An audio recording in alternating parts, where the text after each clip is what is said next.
Right now at 9, an Evansville man is facing attempted murder charges after a stabbing at a southeast side trailer park this afternoon. We'll have the latest developments ahead. Plus, the Vanderburgh County Sheriff's Office is rallying around one of their own after learning he's fighting cancer. And dozens of boaters turn out for a parade in honor of President Trump along the Ohio River today. We'll take you there. Eyewitness News at 9 starts right now.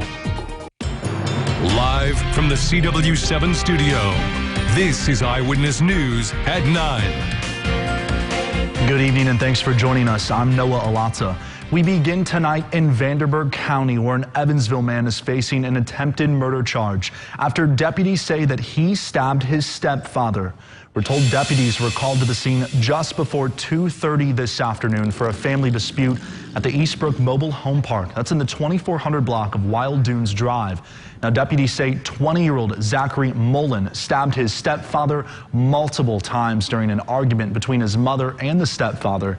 Now, the stepfather was rushed to the hospital with life-threatening injuries. Deputies tell us that he was breathing and conscious at the scene, and deputies say Mullen admitted to stabbing the victim multiple times. Now to an Eyewitness News update. The father arrested in the shooting death of his 9-month-old daughter has been released from the Vanderburgh County Jail on bond. That's according to the jail staff there. Now, Anthony Merriweather's bond was set at $5,000 cash on Friday. Now, as a condition of that bond, he was placed on probation and ordered to undergo a psychiatric evaluation. Merriweather is charged with neglect of a dependent resulting in death. The Vanderburgh County coroner, Steve Lockyer, says victim Iowa Merriweather died of a single gunshot wound to the head last week. The Gibson County Sheriff's Office says that they have arrested a man after State Road 64 had to be closed for hours last night.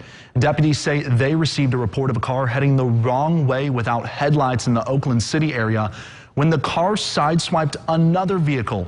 Well, the driver, 37-year-old Ticklin Kilburn, reportedly left the scene and continued sideswiping two other vehicles and then leaving the scene.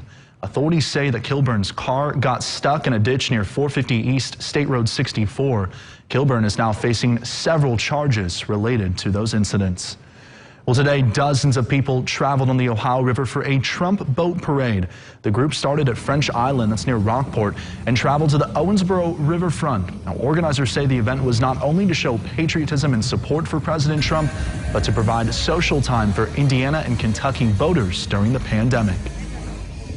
Just heart-touching, all the patriotism and camaraderie, just the fellowship and everyone getting together, and everyone was great. All the landgoers at Owensboro Riverfront, to all the boaters, to everyone that pitched in, and it was just an awesome turnout. And today's Tri-State event was one of several boat parades supporting President Trump across the country today. Well, men and women of the Vanderburgh County Sheriff's Office are working to make sure one of their own is taken care of in their time of need. In July, Deputy Jason Cutrell had a seizure while working at the courthouse, and while recovering, he learned he was fighting cancer that's now attacked his brain and lungs. Today, they hosted a fundraiser to help his family. Eyewitness News' Miranda Meister has more tonight. If you ask someone about Vanderburgh County Sheriff's Deputy Jason Cutrell, this is the answer you'll get from many. Just a wonderful, wonderful human being.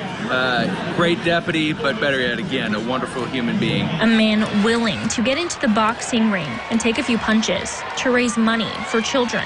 He's given to the community not only in his job, but in fundraisers. But now tables have turned for Deputy Cutrell and his family. It's our turn to return that favor to him. In July, the Cutrell family learned Jason was sick. He has metastatic melanoma, which was not known that he had any melanoma anywhere on his body. After a seizure that left him unable to walk and use his left side. As he recovers and fights cancer, his family, work family included, knew it was going to be an uphill battle. We just felt compelled that we had to do something for Jason and his family in their time of need. Not knowing what the next months, let alone the next years, were going to hold for them. We all know money's everything. It's what you need to keep a family together and survive. So the Sheriff's Office got to work planning a fundraiser, a cornhole tournament, and silent auction. All of this combined was just an effort to help ease the burden off of Jason and his family. Sherry Reed is Jason's mother-in-law. She says she feels lucky that the Tri-State has shown up for her family. And see what happens.